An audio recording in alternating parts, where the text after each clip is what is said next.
Anne Dolvraz, la cantine numérique de Brest, a le plaisir de vous accueillir dans son podcast.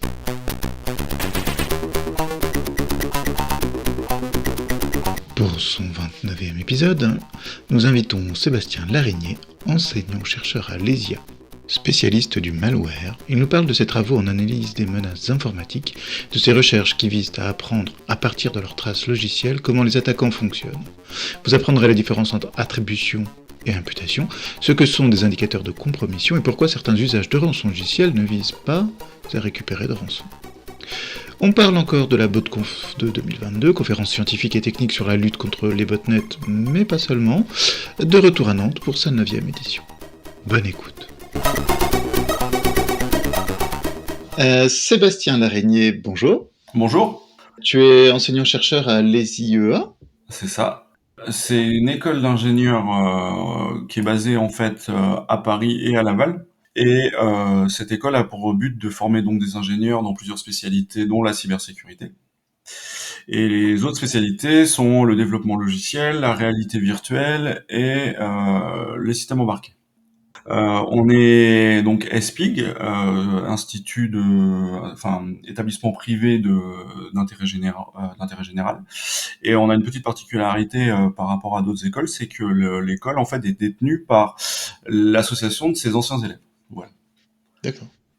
Et toi-même as été formé dans cette école-là ? Non, du tout. Moi, j'ai fait mes études il y a quelques années maintenant de ça, à l'ENSICAN, en spécialité monétique et sécurité des systèmes d'information.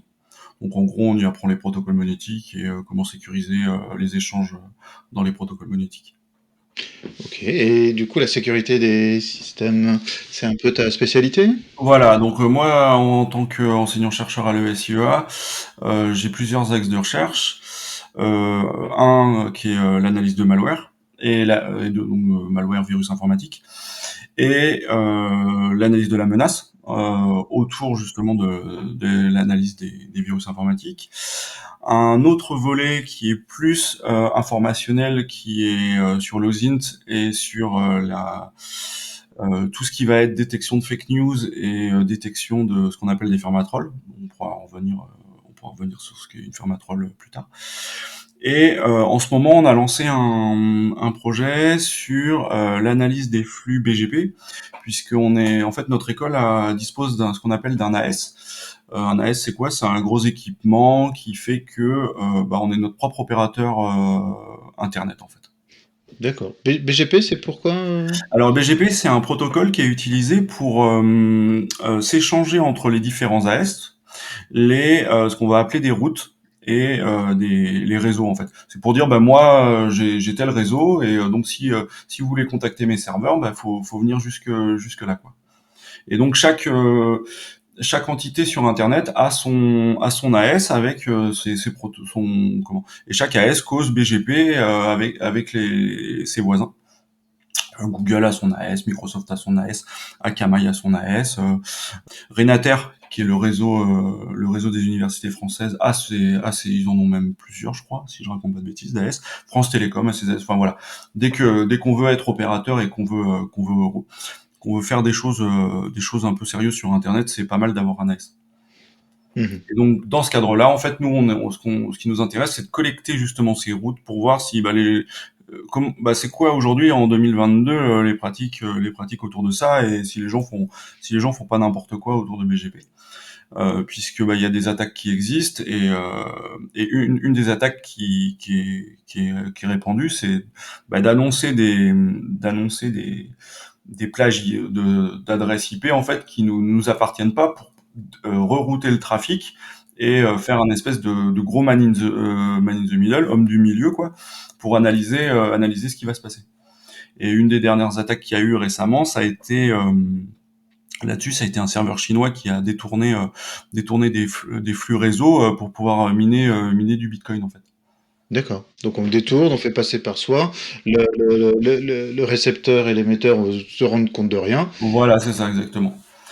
Et c'est des protocoles qui sont qui sont très peu sécurisés en fait.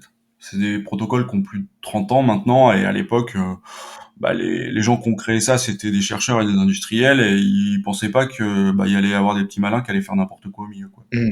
Tout le monde n'avait pas accès à ces machines-là, à Ah, ces réseaux. tout le monde avait pas accès à ça, comment les gens qui utilisaient Internet, c'était beaucoup des chercheurs et des scientifiques, et ils étaient pas là pour détourner ces outils-là pour pouvoir faire de l'argent, quoi. Une grosse part de ton activité, c'est ça, c'est d'essayer d'apprendre en fait comment les attaquants fonctionnent. Voilà, exactement. L'idée, en fait, c'est d'essayer de documenter un maximum les modes opératoires des différents attaquants. Alors moi, je m'intéresse plus aux attaquants qu'on va nommer étatiques que les autres types d'attaquants qu'on va nommer cybercriminels, on va dire. C'est-à-dire que des gens qui sont sous forme de gang pour pouvoir faire du profit. Moi, ce qui m'intéresse plus, c'est les attaques de type espionnage ou sabotage. Des fois, la limite est pas super Voilà, c'est là où j'allais venir. Déjà, ils utilisent quasiment tous les mêmes techniques maintenant, et les mêmes logiciels, et les mêmes modes opératoires, on va dire. Et après, la frontière entre les deux est de plus en plus ténue, suivant les pays, suivant les activités, suivant. De toute façon, je garde, enfin, je dis on parce qu'on est plusieurs au laboratoire. On garde un œil sur ce qui se fait à côté, de toute façon. Parce que, déjà, parce que à un moment, c'est des techniques qui risquent d'être réutilisées dans les attaques étatiques, déjà. Et puis, juste avant, c'est globalement aujourd'hui, tout le monde utilise les mêmes techniques, et surtout les mêmes outils. Et l'avantage d'utiliser les mêmes outils pour les attaquants, ça permet de se cacher, et donc éviter justement de faire ce qu'on appelle de l'attribution, c'est-à-dire de dire voilà, cet outil je l'ai trouvé, c'est tel attaquant de tel pays qui l'utilise plutôt qu'un autre, parce que je l'ai vu que pour des raisons X ou Y, cet outil, je sais qu'il est utilisé que par ce pays-là, quoi. Oui. Et du coup, il y a un bout de commentaire en russe dedans. Ah, Ouais, alors ça marche pas. Au départ, il y avait, c'était un peu, au départ, quand les gens faisaient de l'attribution, il y a une quinzaine d'années, c'était un peu ça. Maintenant, c'est un peu plus évolué. On travaille plutôt on va travailler sur les infrastructures de l'attaquant, on va travailler sur la méthodologie, et surtout, on va travailler sur l'historisation. On historise beaucoup. Euh, alors évidemment, on s'appuie sur un corpus qui est déjà présent, on va dire. Et à partir de ce corpus déjà présent, on essaye de rapprocher ce qu'on voit. Voilà. mhm. Des fois ça marche, et des fois ça marche pas.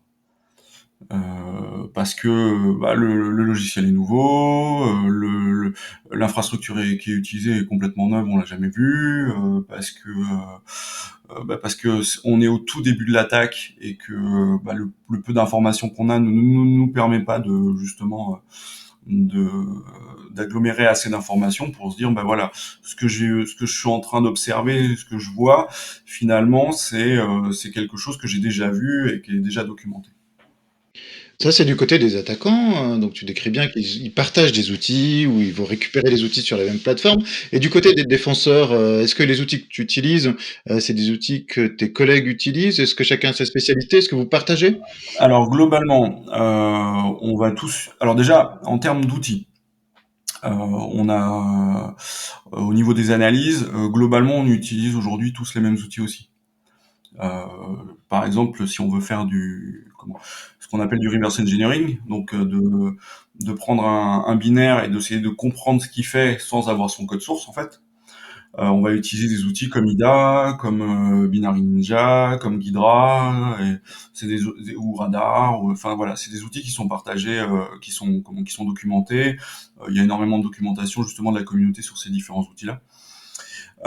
Après, en termes de ressources, quand on n'est pas un antivirus ou une société qui déploie des EDR, on va dire que c'est C'est quoi des des EDR? antivirus nouvelle génération, dans le sens où les antivirus qu'on connaît, ils se basent sur ce qu'on va appeler des signatures.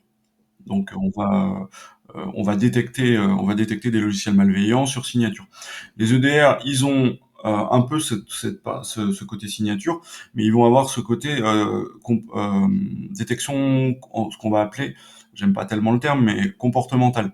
C'est-à-dire que, en gros, en fonction de ce que fait par exemple un document Word, bah, si on voit qu'il exécute d'autres choses que juste afficher le document, ben, l'EDR estime que c'est suspect comme comportement, donc il génère une alerte. Ça, c'est une des premières fonctionnalités de l'EDR. Et l'autre fonctionnalité de l'EDR par rapport aux antivirus, c'est qu'on peut faire de l'investigation avec, en fait. Si on a un doute, on peut aller voir sur tout un parc si bah, y a un fichier qui est présent, si s'il y a des connexions vers une IP qui s'est faite, ce genre de choses, quoi. Ça, en fait, ça a les deux volets. Et c'est pour l'acronyme Endpoint Detection Response. Voilà. C'est pour ça il y a bien la partie détection, la partie réponse, et le endpoint parce que c'est installé sur un ordinateur. Et donc, ouais, en Merci. dehors donc de ces gens qui font ces types de logiciels, globalement, on travaille tous plus ou moins avec les mêmes les mêmes répertoires de données, on va dire, qui vont être Virus Total, qui vont être des passifs DNS, comme bah, celui de Virus Total, celui de RiskIQ,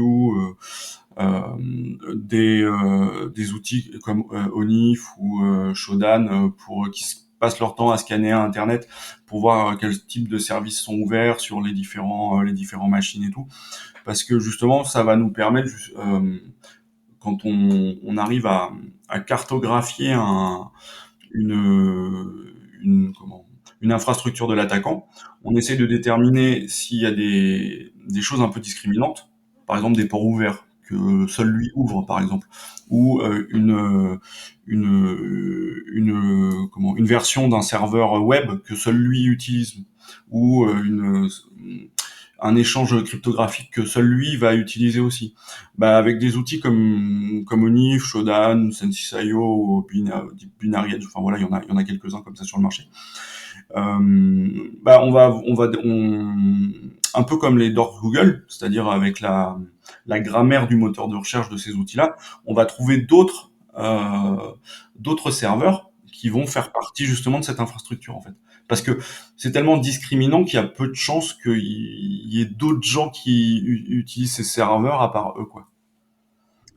Donc, si tu repères les mêmes Voilà, les mêmes traces, traces, tu sais que ça fait partie voilà, du même réseau, voilà, du par même exemple, du même botnet, du même botnet. réseau, ou de la même infrastructure que l'attaquant va utiliser pour pouvoir bah, soit exfiltrer des données, soit envoyer des ordres, soit installer d'autres logiciels ailleurs, et ainsi de suite.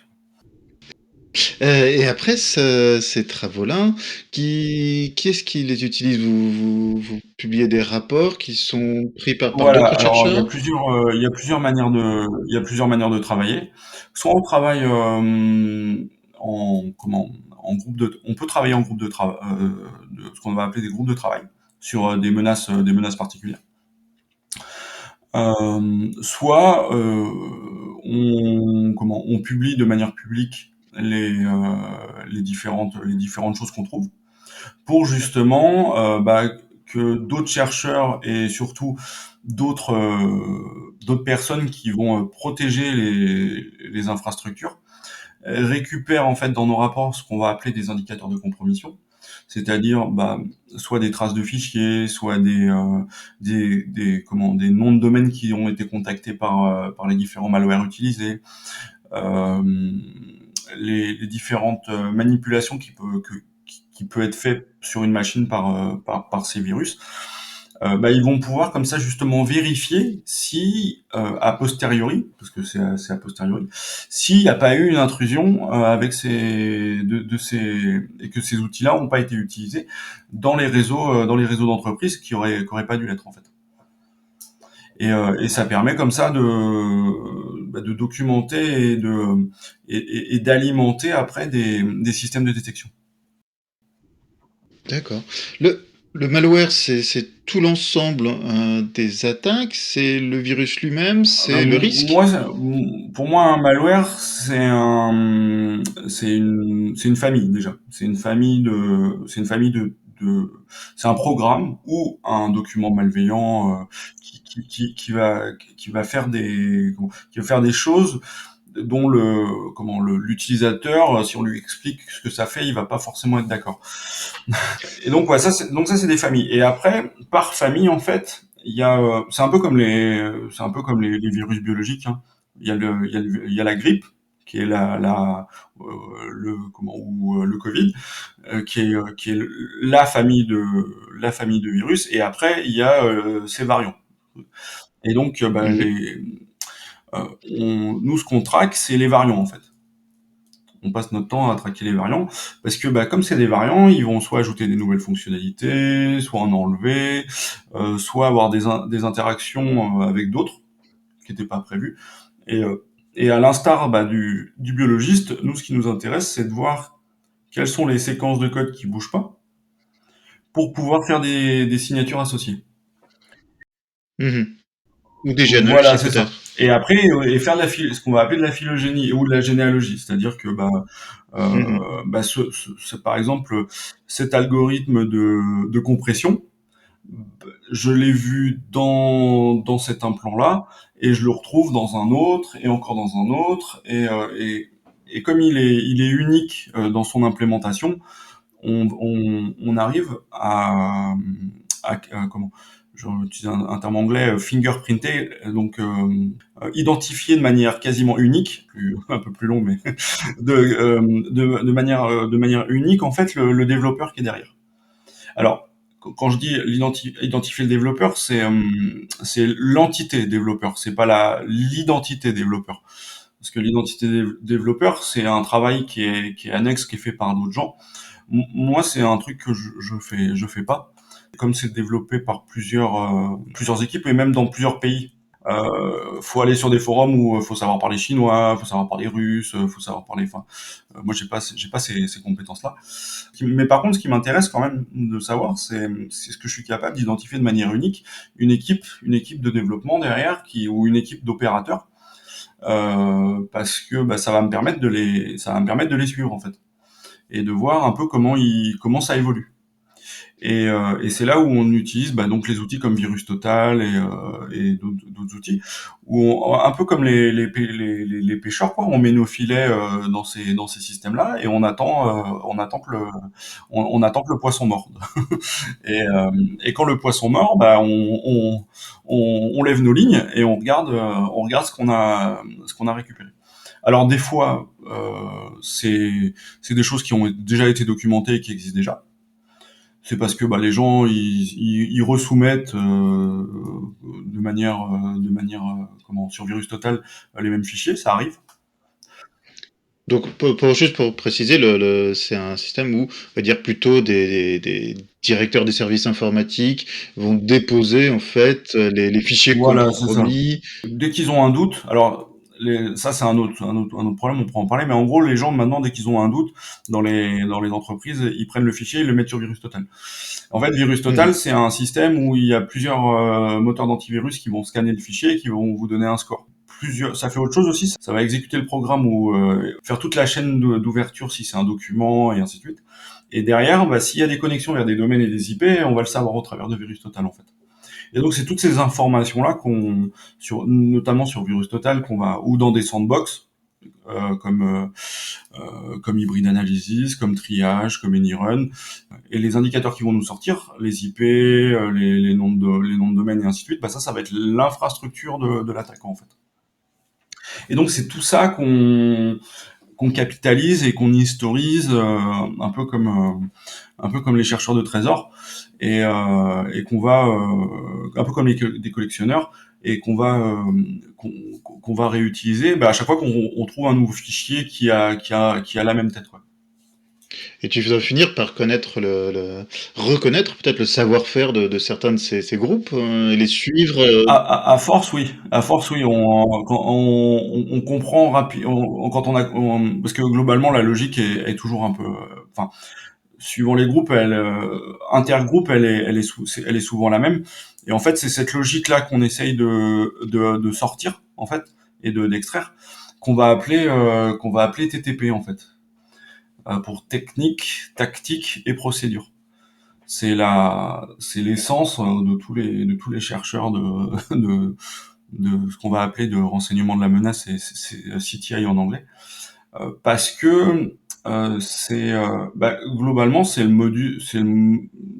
modus operandi en fait du groupe en question. Et comme ça on peut faire de l'attribution. Et c'est quand tu attribues plutôt vers quel pays? C'est Alors, plutôt quel pays qui attaque quel non, pays? Est-ce qu'on alors peut c'est dire plus ça compliqué. ou c'est plus... Déjà, alors il y a une chose qu'il faut savoir déjà en France, on a une politique de non-attribution sur les attaques informatiques.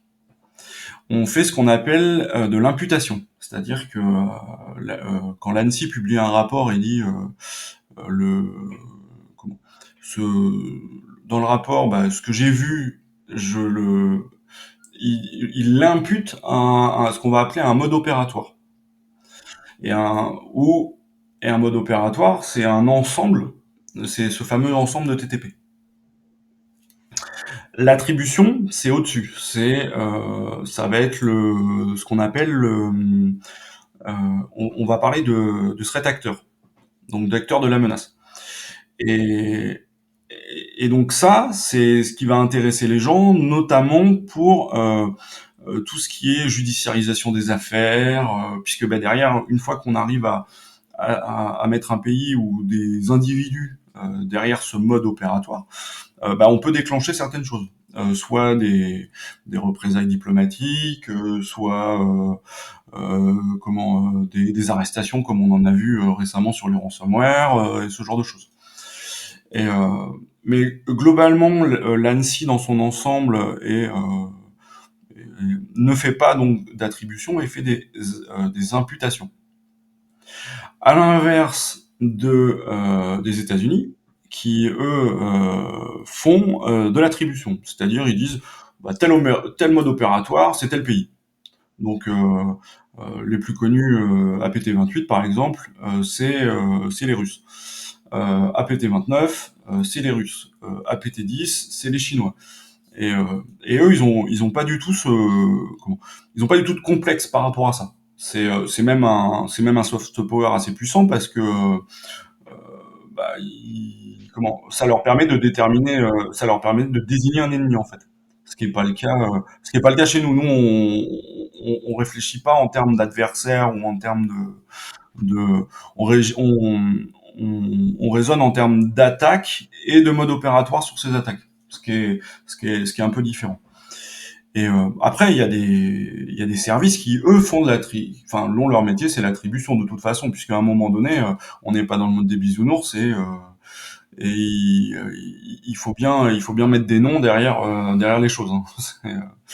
Et donc, pour revenir à la question initiale, est-ce que c'est toujours les mêmes pays qui attaquent toujours les mêmes cibles? La réponse est évidemment non. Et en fait, ça ça dépend beaucoup déjà de quelle nationalité l'éditeur, enfin les publications vont avoir. Il y a peu de publications académiques déjà sur les groupes, sur les attaques informatiques. Dans le sens où déjà c'est une discipline assez nouvelle. Et c'est interdisciplinaire, c'est-à-dire que c'est à la fois, ça fait à la fois comment, appel à la géopolitique, à la fois à l'informatique, à la fois à la sécurité, à la fois à la sociologie aussi. Donc c'est une discipline assez large. Et donc au niveau académique, ça a pas trop, en tout cas en France, ça a pas trop trouvé son slot aujourd'hui. La plupart d'informations aujourd'hui qui sortent, soit c'est des chercheurs indépendants qui publient sur leur blog et qui donc publient, on va dire, de bonne foi, soit c'est des éditeurs de sociétés de sécurité. Ils travaillent ou ils dépendent d'un pays. Et donc, de par cette dépendance, il y a des choses qui ne peuvent pas détailler. Un truc tout simple, des logiciels qui seraient développés par la NSA, si Microsoft, par exemple, les publiait et révélait ce que ça faisait, il serait passible de passer devant les tribunaux aux États-Unis. C'est interdit en fait, ils ont pas le droit de faire ça. Mhm. À la différence de d'autres éditeurs de logiciels qui ont dernièrement été un peu dans l'œil du cyclone comme Kaspersky. Kaspersky, eux, ils publient sur tout le monde. Ils publient sur les Russes, ils publient sur les Nord-Coréens, ils publient sur les Américains, ils publient sur les Français, ils publient sur les Brésiliens, enfin ils publient sur tout le monde, les Chinois, et donc ça c'est le premier point. Et l'autre point, ça va dépendre, en tant qu'éditeur de logiciels, euh, ces éditeurs en fait vont s'appuyer sur ce qu'on appelle la télémétrie. La télémétrie, c'est en gros les antivirus qui sont installés sur les machines en fait remontent en centrale ce qu'ils trouvent sur les ordinateurs. Et ça va dépendre en fait des clients de ces solutions. Et donc une solution américaine, elle a moins de chances ou peu de chances d'être installée par exemple au Proche-Orient. À la différence d'une solution comme Kaspersky qui globalement aujourd'hui est installée partout par exemple. Donc la visibilité et donc de voir les attaques finalement euh, va être complètement différente et donc va produire à la fin des rapports et des rapports différents finalement. Et donc il y a ces deux prismes. Il y a le prisme géopolitique, c'est-à-dire en gros dans quel camp je roule, pour le faire simple, et le prisme de où j'ai mis ma vigie et ce que je vois passer quoi. Euh, on parle souvent en France de souveraineté numérique. Euh, voilà. Comme il n'y a pas de solution franco-française ou même non franco-française, j'allais dire une bêtise, parce que les solutions européennes, il y en a au moins une qui est F-Secure. Mais on n'a pas de solution franco-française, par exemple. Nous, de notre vigie, à nous, on ne voit finalement que ce qu'on est capable soit d'intercepter, que ce soit les services de renseignement et autres sur ce genre de problématiques, soit faire confiance aux différents, soit éditeurs de logiciels, soit pays alliés qui vont nous remonter ces différentes informations. En fait. Et les attaques, ces attaques, elles visent plutôt quel genre de comportement? Elles s'attaquent plutôt pour bloquer, casser un système, pour récupérer des données, récupérer un accès le plus discret possible. Ça va dépendre en fait ça va dépendre du type d'attaque. Là dernièrement, les attaques qu'on a le plus vues, ce qu'on appelle les rançongiciels ou les ransomware. Donc là, on est dans, je bloque toute une institution ou une société privée ou un groupe privé, et derrière, je vais demander une grosse rançon pour envoyer le déchiffreur une fois que ça a été payé pour déchiffrer les données les données qui ont été chiffrées par le groupe en question. Donc ça c'est ce qu'on a vu le plus. Donc là on est dans l'extorsion, on est dans l'extorsion de fonds, on est dans le visible puisque il faut bien que les victimes voient qu'elles ont été compromises pour pouvoir payer. Et en plus, ils ont fait ça bien. Il y a un système d'enchères. Vous avez un système de chat où vous allez négocier votre rançon. Ça a même, le truc complètement délirant, créé des métiers de négociateurs en rançongiciel. Valérie Marché, par exemple, il vous parlerait bien mieux que moi de tout ça. Et après, donc, il y a d'autres attaques. Alors, en nombre, est-ce qu'il y en a plus ou pas? Ça, c'est le problème. Tant qu'on les détecte pas, on sait pas, on va dire. Qui vont être beaucoup plus silencieuses parce que le but, en fait, c'est de capter de l'information. Alors, il y a alors capter de l'information, c'est donc à des fins d'espionnage. Alors, l'espionnage, il va être multiple. Ça peut être de l'espionnage industriel, voler les plans d'un avion pour pouvoir faire le même à l'identique dans son pays. La Chine fait ça très bien, par exemple. Typiquement, la Chine a pour comment rattraper le retard technique et le retard industriel qu'elle avait, a énormément misé justement sur ces vols de technologie, que ça soit dans l'industrie ou dans la high tech, pour justement rattraper son retard. Et donc là, on est sur des choses beaucoup plus insinueuses où l'attaquant va rester beaucoup plus longtemps pour pouvoir justement exfiltrer le plus de données possible, puisque lui, ce qui l'intéresse, c'est de capter de l'information. Donc ça, c'est les attaques type espionnage industriel. Après, vous avez les attaques de type diplomatique, c'est-à-dire, par exemple, comment l'Union européenne parle de la Russie dans les câbles diplo, dans leur système d'échange de messages, dans les notes diplomatiques qui sont pas forcément rendues publiques, dont les parlementaires européens travaillent et ainsi de suite. Donc ça alors j'ai dit les Russes, hein, mais il n'y a pas que les Russes, hein. Ça a été documenté aussi que les Américains font la même chose. Sans doute qu'on le On fait le fait aussi, aussi. exactement. Donc les services d'espionnage espionnent, jusque-là tout va bien, on va dire. Et voilà, le but c'est de savoir qui dit quoi sur qui. Et après vous avez, alors ça c'est assez neuf, ça a été documenté, c'est assez neuf. Vous avez les attaques type, comme il y a eu du Parti démocrate en 2016, enfin 2016, qui là vise à la fois à capter de l'information, mais à l'époque à discréditer aussi Hillary Clinton qui était candidate aux élections présidentielles. Et l'attaque a été attribuée à APT28. Donc c'est des choses qu'on a vu arriver récemment. Et là maintenant puis depuis 2017 avec NotPetya, qui est un virus qui visait l'Ukraine. Une des choses qu'on voit le plus maintenant, qu'on voyait moins avant, c'est le sabotage.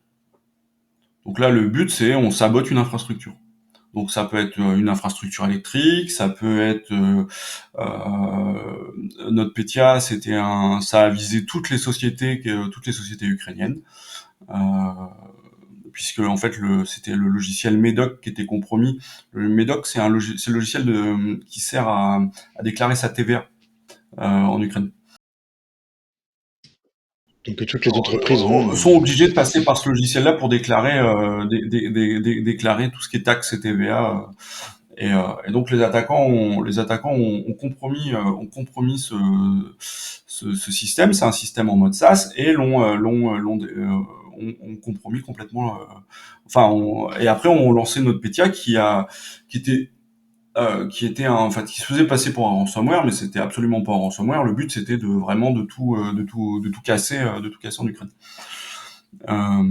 Et donc oui, on a vu d'autres types d'attaques comme ça en Arabie Saoudite, d'attaques qui seraient liées à des groupes d'État iraniens, par exemple, comme Shamoun, où ils ont déployé ce qu'on appelle un wiper, donc un logiciel qui va supprimer en fait tout ce qu'il y a sur le disque, rendant impossible la récupération des données sur le disque, dans le but de mettre à plat. Alors je me souviens plus des victimes, mais je crois que c'était la plus grosse société de gaz en Arabie Saoudite ou un truc comme ça. Donc là, l'idée, c'est on fait plier boutique à la cible qu'on attaque. Voilà. Et dernièrement, c'était un peu ce qui était craint en Ukraine notamment, c'était de voir la prolifération de ce genre d'outils. Il y en a eu, mais c'est beaucoup moins apocalyptique, on va dire, que ce que tout le monde avait prévu. Et il y a eu des choses plutôt bien faites, mais qui visaient de manière ponctuelle certains services en fait. Il y a eu les services de frontières qui ont été visés pour empêcher les Ukrainiens de pouvoir sortir de la frontière ukrainienne, et dernièrement les installations électriques en Ukraine. Donc on est vraiment sur des choses, mais il n'y a pas eu ce blackout a tant attendu que tout le monde prédisait, en se disant bah les Russes vont au niveau des infrastructures, ils vont tout casser et l'Ukraine sera coupée du monde. C'est absolument pas ça qui s'est passé. La cyberguerre Oui, totale oui, oui. est encore à venir. Mais et à mon avis, elle est pas pour tout de suite, tout de suite. Pour plein de raisons, des raisons logistiques, des raisons techniques, des raisons. Un truc tout bête. Vous êtes un, vous êtes une force qui voulait occuper un pays. Vous avez besoin de son système de télécommunication. Si vous mettez par terre son système de télécommunication, bah, soit vous avez votre propre système de télécom, soit vous utilisez celui déjà qui est en place. Dernièrement, on a bien vu que la Russie, c'était pas les plus affûtés du tiroir sur cette problématique-là. Donc oui, mettre à mal tout un réseau, comment, de couper tout un pays d'internet, ça peut avoir du sens, mais à mon avis, pas dans le cadre d'une invasion. Après, je suis pas non plus spécialiste de ces sujets-là, mais en tout cas, pour l'instant, c'est pas ce qui s'est passé. Et donc aujourd'hui, il y a beaucoup plus, il y a beaucoup plus de victimes des armes conventionnelles que des armes cyber, on va dire. Une autre de tes activités s'inscrit dans l'organisation de la conférence Alors, BotConf, c'est BotConf. une idée qu'on a eue en plusieurs. On est tous dans le comité d'organisation, qui est Eric Fraissinet, Frédéric Le Bastard, et à l'époque, il y avait qui? Parce que ça date de la première édition date de 2013, donc comme je vieillis en plus, j'ai tendance à oublier. À l'époque, il y avait des conférences de sécurité informatique historiques comme le STIC. Il y en avait des nouvelles qui venaient de se créer comme Akito Ergo Sum, mais qui étaient plus des conférences orientées hacking et offensif. Ça a changé. Le STIC, par exemple, a vraiment changé sur ces aspects-là. Ils sont beaucoup plus pluridisciplinaires maintenant qu'à l'époque. Mais comme c'était les débuts à l'époque, il y avait une grosse partie de hacking.